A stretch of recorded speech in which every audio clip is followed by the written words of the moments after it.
another group பாத்தீங்கன்னா ஒரு 200 people எடுத்துக்கலாம். என்னது, கீப் ஆன் ட்ரைங். அவர் விடாமுயற்சி போட்டு ட்ரை பண்ணிக்கிட்டே இருப்பாரு. எப்ப வெற்றி அடைவான்னு தெரியல. ஏன்னா நிறைய டிரான்ஸ்ஃபர்மேஷன் தேவையில இருக்கு, சேஞ்சஸ் பண்றணுமே. அந்த மாதிரி ஒரு டீம் கூட பார்த்திருக்கேன். another ஒரு half ஒரு 50% மேல பாத்தீங்கன்னா most is give up. போதும்பா போதும் போதும், இதுக்கு மேல பிசினஸ் வேணான்னு திரும்பி வேலைக்கு போனவங்க இருக்கிறாங்க. லைஃப் லாஸ் பண்ணவங்க கூட இருக்கிறாங்க. ஏன்னா they can't accept அந்த ரிஜெக்ஷன், அந்த ஃபெயிலியர்ஸ் அவங்களால ஏத்துக்க முடியல.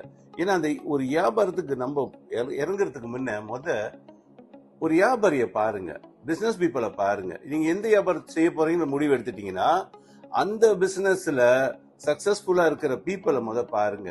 அவங்க எந்த மாதிரி விஷயத்தை கடைபிடிக்கிறாங்க, என்ன மாதிரி ஆட்டிடியூட் அவங்ககிட்ட இருக்குது, என்ன மாதிரி கேரக்டர்ஸ் அவங்ககிட்ட இருக்குது, இது நம்மளுக்கு தெரியணும். ஏன்னா ஒரு சக்சஸ் மட்டும் நீங்க பார்க்காதீங்க, ஃபெயிலியரையும் பாருங்க.